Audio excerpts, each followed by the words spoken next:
Le jour où j'ai découvert qu'ils avaient tout vendu, je me suis retrouvée devant la porte de ma propre maison avec un papier de la banque et l'impression que mon cœur venait de se briser en 1000 morceaux. Mon nom, c'est Aminata. J'ai 63 ans et pendant 40 années, j'ai travaillé dans le silence pour construire quelque chose de solide. Ce que je ne savais pas, c'est qu'on pouvait voler une vie entière en quelques signatures cachées. Avant de continuer, je dois vous dire quelque chose. Si cette histoire résonne en vous, si vous connaissez quelqu'un qui a déjà été trahi par sa propre famille, abonnez-vous à cette chaîne et activez la cloche de notification. Vous ne savez pas à quel point ces histoires peuvent changer une vie. La mienne a changé, et peut-être que la vôtre aussi. Revenons à ce matin terrible. J'étais debout devant cette porte close, avec un sentiment d'irréalité totale. Comment étais-je arrivé là? Comment avais-je pu ne rien voir venir? Tout a commencé il y a très longtemps. J'étais arrivée en France à 22 ans, avec un sac en toile et un rêve simple.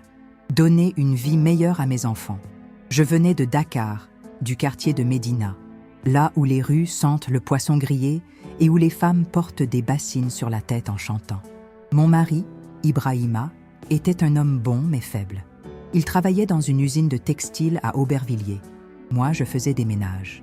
Le matin, chez une famille bourgeoise du 16e arrondissement, l'après-midi dans un bureau près de la Défense, et le soir parfois chez une vieille dame de Vincennes qui me payait en liquide et en sourire fatigué. Nous avions 2 enfants, Amadou, mon fils aîné, et Mariama, ma fille. Je les aimais plus que ma propre vie. Chaque centime que je gagnais allait pour eux. Leurs vêtements, leurs livres, leurs sorties scolaires. Ibrahima et moi, on mangeait du riz blanc avec un peu de sauce tomate quand il ne restait plus rien. Mais eux, jamais ils n'ont manqué de rien. Les années ont passé comme ça. Ibrahima est mort d'un infarctus quand Amadou avait 17 ans. Un matin, il est parti au travail et il n'est jamais revenu. On m'a appelé depuis l'hôpital. Quand je suis arrivée, il était déjà parti. Je me souviens de ce couloir blanc, de cette odeur de désinfectant et de cette infirmière qui m'a dit avec douceur « Il n'a pas souffert, madame. » Mais moi, j'ai souffert. J'ai souffert pendant des mois, des années même. Sauf que je n'avais pas le luxe de m'effondrer. J'avais 2 enfants à élever seule. C'est à partir de ce moment-là que j'ai vraiment compris ce que signifiait le mot « sacrifice ». Je travaillais encore plus. 6 jours sur 7, parfois 7 jours sur 7. Amadou voulait faire des études de commerce. Mariama rêvait de devenir infirmière. Je leur ai dit oui à tout. Oui aux frais d'inscription, oui aux livres coûteux, oui aux stages non payés qu'il fallait financer avec des trajets et des repas. Je disais oui parce que je pensais qu'un jour, ils comprendraient ce que j'avais fait, qu'ils me remercieraient, qu'ils prendraient soin de moi comme je prenais soin d'eux. Mais la vie ne fonctionne pas toujours comme on l'espère. Amadou a terminé ses études et a trouvé un poste dans une entreprise de logistique. Il gagnait bien, pas énormément, mais suffisamment pour vivre correctement. Il s'est marié avec une femme prénommée Sandrine, une Française blanche, très élégante, toujours bien habillée. Dès le début, j'ai senti qu'elle ne m'aimait pas. Elle me regardait avec ce mélange de politesse froide et de mépris discret. Quand je parlais à table, elle détournait le regard. Quand je posais une question, elle répondait avec 3 mots, jamais plus. Mariama, elle, est devenue infirmière comme elle le voulait. Elle a rencontré un homme, Khalil, un Algérien qui travaillait dans la restauration. Ils se sont installés ensemble à Montreuil. Au début, tout allait bien. Mariama venait me voir, on parlait, on riait. Puis, petit à petit, les visites se sont espacées, les appels aussi. Quand je lui demandais pourquoi, elle me disait qu'elle était fatiguée, qu'elle avait beaucoup de travail. Je la croyais, ou plutôt, je voulais la croire. Pendant ce temps, moi, je continuais à travailler. Même à 60 ans, je faisais encore des ménages. Mon corps me faisait mal. Mes genoux craquaient, mon dos me brûlait, mais je continuais. Pourquoi? Parce que j'avais acheté un petit appartement à Montreuil. 2 pièces, au 3e étage sans ascenseur, mais c'était à moi. Mon nom sur le contrat, mon adresse officielle, ma fierté. Pendant 30 ans, j'avais vécu dans des logements sociaux, dans des chambres de bonne, dans des sous-locations précaires. Cet appartement, c'était ma victoire silencieuse. Un jour, Amadou est venu me voir. Il avait l'air tendu. Il s'est assis à la table de ma cuisine, celle que j'avais achetée d'occasion à Emmaüs, et il m'a dit « Maman, Sandrine et moi, on a besoin d'argent. On veut acheter un appartement plus grand. Les banques nous demandent un apport. Est-ce que tu pourrais nous aider ? Mon cœur s'est serré. Pas parce que je ne voulais pas l'aider, mais parce que je savais que je n'avais presque rien. Mais j'ai dit oui. Bien sûr que j'ai dit oui. J'ai pris mes économies, 15 000 € que j'avais mis de côté pendant des années, centime par centime, et je les lui ai donnés. Il m'a embrassé, il m'a dit merci, et il est parti. Je ne l'ai pas revu pendant 3 mois. Quelques semaines plus tard, c'était Mariama qui m'appelait. Elle pleurait au téléphone. Khalil avait des dettes. Ils risquaient de perdre leur logement. Elle avait besoin de 5 000 €. Juste 5 000, elle me disait. Je te les rendrai, maman, je te le promets. J'ai regardé mon compte en banque. Il me restait 6 000 €. J'ai pris 5 000 et je les lui ai envoyés. Elle aussi m'a dit merci. Elle aussi a disparu pendant des semaines. Mais ce qui me faisait le plus mal, ce n'était pas l'argent. C'était le silence. Ce silence lourd qui s'installait après chaque demande. Comme si, une fois qu'ils avaient obtenu ce qu'ils voulaient, je redevenais invisible. Un jour, j'ai reçu un appel de Sandrine. Pas d'Amadou, de Sandrine. Elle m'a dit qu'ils avaient trouvé un appartement parfait, mais que la banque demandait une garantie supplémentaire. Elle m'a demandé si je pouvais mettre mon appartement en garantie. Juste une formalité, elle disait. Juste pour rassurer la banque. Tu ne risques rien, Aminata. On va tout rembourser. J'aurais dû dire non. J'aurais dû sentir le piège. Mais quand votre propre fils vous demande quelque chose à travers sa femme, quand il vous regarde avec ses yeux qui ressemblent tellement à ceux de votre mari mort, vous dites oui. Alors j'ai dit oui. J'ai signé des papiers que je n'ai pas bien lus, des papiers que j'ai signés parce que je faisais confiance. Pendant 2 ans, tout semblait aller bien. Amadou et Sandrine avaient leur grand appartement à Vincennes. Mariama et Khalil avaient réglé leurs dettes. Moi, je continuais ma vie. Je travaillais moins, mes genoux ne me le permettaient plus. Je vivais avec ma petite retraite et quelques aides. Ce n'était pas grand-chose, mais ça me suffisait. J'avais mon appartement, ma tranquillité, et parfois, très rarement, une visite de mes enfants. Puis un matin, j'ai reçu une lettre de la banque. Une lettre officielle avec un cachet rouge. Je l'ai ouverte avec des mains tremblantes. C'était une mise en demeure. Amadou et Sandrine n'avaient pas payé leur mensualité depuis 8 mois. La banque réclamait le remboursement immédiat de la dette. Et comme mon appartement était en garantie, ils allaient le saisir. Mon cœur s'est arrêté. J'ai relu la lettre 10 fois, 20 fois. Ce n'était pas possible. Il devait y avoir une erreur. J'ai appelé Amadou. Il n'a pas répondu. J'ai appelé Sandrine. Messagerie. J'ai appelé Mariama. Elle a décroché, mais elle semblait gênée. Elle m'a dit qu'elle ne savait rien, qu'elle allait parler à Amadou, qu'elle me rappellerait. Elle ne m'a jamais rappelé. J'ai essayé de contacter la banque. Ils m'ont expliqué froidement que le contrat était clair. Mon appartement servait de garantie. Si Amadou ne payait pas, c'était moi qui perdais tout. J'ai demandé à parler à un conseiller, à un responsable, à quelqu'un qui pourrait comprendre. Mais dans une banque, personne ne comprend. On applique les règles, c'est tout. Les semaines suivantes ont été un cauchemar. J'ai reçu d'autres lettres, d'autres mises en demeure. Des huissiers sont venus frapper à ma porte. J'ai essayé de parler à Amadou en personne. Je suis allée jusqu'à Vincennes, devant son immeuble. J'ai sonné. Sandrine a ouvert. Elle m'a regardée avec froideur et m'a dit qu'Amadou n'était pas là. Puis elle a fermé la porte. Pas de « comment allez-vous ?» Pas de « on va arranger ça ». Rien. Juste une porte qui claque. Mariama, elle, a fini par me dire la vérité. Amadou et Sandrine avaient des problèmes financiers graves. Ils avaient investi dans un projet immobilier qui avait échoué. Ils avaient perdu tout leur argent. Et maintenant, ils ne pouvaient plus payer. Elle m'a dit ça comme si c'était une excuse valable. Comme si le fait qu'ils aient perdu de l'argent justifiait qu'ils me fassent perdre mon toit. Et puis, un matin, la pire nouvelle est arrivée. Mon appartement avait été vendu aux enchères. Vendu à un investisseur que je ne connaissais pas. Un homme qui avait racheté ma dette et qui voulait récupérer son bien. J'avais 30 jours pour partir.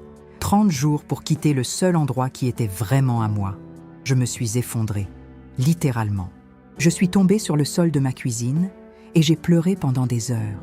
Comment en étais-je arrivée là? Comment mes propres enfants avaient-ils pu me faire ça? Pourquoi personne ne m'avait prévenu, ne m'avait aidé, ne m'avait défendu? C'est à ce moment-là, dans cette solitude totale, que quelque chose d'étrange s'est produit. Un souvenir est remonté. Un souvenir très ancien, que j'avais presque oublié. C'était il y a plus de 20 ans. Je travaillais comme femme de ménage chez un homme d'affaires, M. Beaumont, un Français riche, très riche. Il habitait un hôtel particulier dans le 7e arrondissement. J'y allais 2 fois par semaine. Un jour, alors que je nettoyais son bureau, j'ai entendu une conversation téléphonique. Il criait, il était désespéré. Il parlait de dettes, de faillites, de documents qui allaient être saisis par la justice. Il ne savait pas que j'étais dans la pièce à côté. Puis il a raccroché et il est sorti. Il avait oublié des papiers sur son bureau. Des papiers très importants. Je les ai vus par hasard en passant le chiffon. C'étaient des documents bancaires, des contrats, des choses que je ne comprenais pas vraiment. Mais je savais que c'était important. Et je savais que quelqu'un allait venir les chercher. 1 heure plus tard, 2 hommes en costume sont arrivés. Ils ont demandé à fouiller la maison. Monsieur Beaumont n'était pas là. J'étais seule. Ils m'ont demandé si j'avais vu des documents. J'ai dit non. Je ne sais pas pourquoi. Peut-être parce que Monsieur Beaumont avait toujours été correct avec moi. Peut-être parce que je sentais que ces hommes n'étaient pas là pour l'aider. Ils ont fouillé partout. Ils n'ont rien trouvé. Parce que j'avais caché les papiers dans mon sac de ménage. Quand Monsieur Beaumont est rentré, je lui ai tout raconté. Il m'a regardé avec des yeux immenses. Il m'a pris les mains et il m'a dit « Aminata, vous venez de me sauver la vie. » Ces papiers contenaient des preuves d'irrégularité commises par ses associés. S'il les avait trouvés, il aurait tout perdu. Il m'a promis que jamais il n'oublierait ce que j'avais fait. Mais les années ont passé. Monsieur Beaumont a déménagé. J'ai changé de travail. On s'est perdu de vue. J'avais complètement oublié cette histoire. Jusqu'à ce jour terrible où j'ai perdu mon appartement. Et c'est là que tout a basculé. Alors que j'étais assise par terre, dans ma cuisine vide, mon téléphone a sonné, un numéro inconnu. J'ai hésité, puis j'ai décroché. Une voix d'homme, calme, posée, grave. « Madame Aminata, c'est Monsieur Beaumont. Je viens d'apprendre ce qui vous arrive, et je n'ai pas oublié. » J'ai cru que mon cœur allait exploser. Cette voix, ce nom, Monsieur Beaumont. Après plus de 20 ans, il se souvenait de moi. Comment avez-vous su ? C'est tout ce que j'ai réussi à dire. J'ai mes contacts, Aminata, et je garde toujours un œil sur les gens qui m'ont aidé quand j'étais au fond du gouffre. J'ai appris que votre appartement avait été vendu. J'ai appris comment vos enfants vous avaient abandonné. Et je ne peux pas accepter ça. Les larmes coulèrent sur mes joues. Je ne pouvais plus parler. Écoutez-moi bien. Je vais racheter votre dette. L'appartement vous reviendra. Mais ce n'est pas tout. Vos enfants doivent de comprendre ce qu'ils ont fait. Je vais m'en occuper. Faites-moi confiance. Il a raccroché avant que je puisse répondre. Pendant plusieurs minutes, je suis restée figée, le téléphone à la main. Est-ce que c'était réel ? Est-ce que je rêvais ? 2 jours plus tard, un avocat s'est présenté chez moi. Maître Dubois. Un homme grand, la cinquantaine, costume impeccable. Il m'a tendu une enveloppe. Dedans, il y avait des documents officiels. Mon appartement avait été racheté par une société anonyme. Et cette société me le restituait, gratuitement, sans condition. Madame, votre logement est de nouveau à vous. Monsieur Beaumont a tout réglé. Vous ne devez plus rien à personne. Je ne trouvais pas les mots. J'ai juste pleuré. Maître Dubois m'a laissé quelques minutes, puis il a repris. Il y a autre chose. Monsieur Beaumont souhaite organiser une rencontre avec vos enfants. Ici, dans cet appartement, dans 3 jours. Il veut qu'ils comprennent ce qui s'est passé. Êtes-vous d'accord ? J'ai hoché la tête. Oui, 1000 fois, oui. Le jour dit, Amadou et Mariama sont arrivés séparément. Amadou avec Sandrine, Mariama avec Khalil.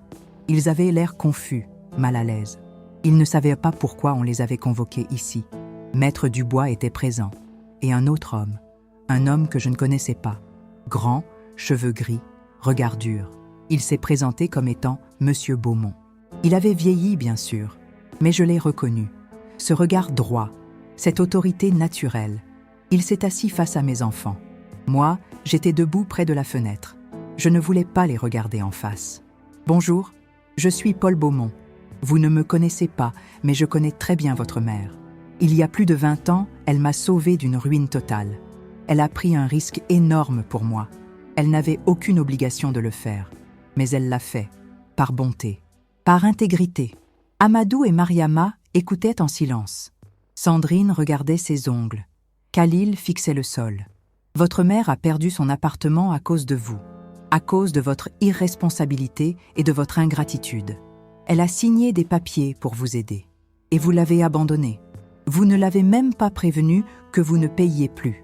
Vous l'avez laissée se faire expulser. » Amadou a voulu parler. Monsieur Beaumont a levé la main. Laissez-moi finir. J'ai racheté cet appartement. Il appartient de nouveau à votre mère. Mais ce n'est pas un cadeau. C'est une dette que je rembourse. Une dette que vous n'avez jamais remboursée. Maintenant, laissez-moi vous dire quelque chose. Si vous êtes ici aujourd'hui, c'est parce que votre mère a accepté. Elle aurait pu refuser. Elle aurait pu vous tourner le dos, comme vous l'avez fait avec elle. Mais elle ne l'a pas fait, parce qu'elle est bien meilleure que vous. Le silence était total. Mariama pleurait. Amadou avait la mâchoire serrée. Sandrine semblait choquée. Monsieur Beaumont s'est tourné vers moi. Aminata, vous méritez mieux que ça. Vous méritez le respect, la reconnaissance et la paix. À partir de maintenant, si vous avez besoin de quoi que ce soit, vous m'appelez. Vous avez mon numéro. Ne l'oubliez jamais. Il s'est levé. Maître Dubois l'a suivi. Ils sont partis. Et moi, je suis restée seule avec mes enfants, avec leur honte, avec leur silence. Amadou a fini par parler. Sa voix tremblait. « Maman, je ne savais pas que ça irait aussi loin. Je pensais qu'on pourrait payer. Je pensais... » « Tu ne pensais à rien, Amadou. Tu pensais juste à toi. Comme toujours. » Mariama s'est approchée de moi. « Pardon, maman. Pardon, on a été égoïste. On a été aveugle. Je ne sais pas comment on pourra réparer ça. » Je l'ai regardé. Puis, j'ai regardé Amadou. Et j'ai dit quelque chose que je n'aurais jamais cru dire un jour. « Vous ne pourrez pas réparer. Pas maintenant. Peut-être jamais. Mais vous pouvez apprendre. Apprendre que la famille, ce n'est pas juste prendre. C'est aussi donner, protéger, respecter. Vous avez oublié ça. Et moi, j'ai payé le prix. » Sandrine s'est levée brusquement. « On n'est pas obligé de rester ici pour écouter ça. Amadou, on s'en va. » Mais Amadou n'a pas bougé. Pour la première fois depuis des années, il m'a regardé vraiment, avec des yeux d'enfant, des yeux perdus. « Maman, s'il te plaît, dis-moi ce que je dois faire. Dis-moi comment réparer. Commence par être honnête, avec toi-même, avec ta femme et avec moi. Arrête de fuir, arrête de mentir. Et surtout, arrête de croire que l'argent peut tout régler. » Ils sont partis ce soir-là, tous les 4. Et moi, je suis restée dans mon appartement. Mon appartement qui sentait le propre, le neuf, la justice. Les semaines suivantes ont été étranges. Amadou m'a appelé plusieurs fois. Il voulait me voir, parler, comprendre. Mariama aussi. Mais moi, je n'étais pas encore prête. J'avais besoin de temps, de silence, de paix. Monsieur Beaumont m'a invité à déjeuner 1 mois plus tard. Dans un restaurant chic près des Champs-Élysées. J'ai mis ma plus belle robe. On a parlé pendant des heures. Il m'a raconté sa vie, ses réussites, ses échecs. Et moi, je lui ai raconté la mienne, sans honte, sans regret. Vous savez, Aminata, j'ai toujours pensé que les vraies richesses de ce monde ne sont pas dans les comptes en banque. Elles sont dans les gestes invisibles, dans les sacrifices silencieux. Vous êtes une femme riche, bien plus riche que la plupart des gens que je connais. Aujourd'hui, je vis tranquillement dans mon appartement. Amadou vient me voir 1 fois par mois. On parle, on boit du thé. Mariama aussi. Les choses ne sont pas parfaites. Elles ne le seront peut-être jamais. Mais il y a quelque chose de différent maintenant. Il y a du respect, de la reconnaissance. Et surtout, il y a de la vérité. Et moi, j'ai compris une chose. Parfois, la justice ne vient pas des tribunaux. Elle vient du passé, d'un geste oublié, d'une dette invisible. Le jour où j'ai protégé ces papiers dans mon sac de ménage, je ne pensais pas que ça changerait ma vie 20 ans plus tard. Mais c'est exactement ce qui s'est passé. Si cette histoire vous a touché, si vous aussi vous avez déjà tout perdu avant de tout retrouver, écrivez dans les commentaires « Justice silencieuse ». Ces 2 mots peuvent changer une vie.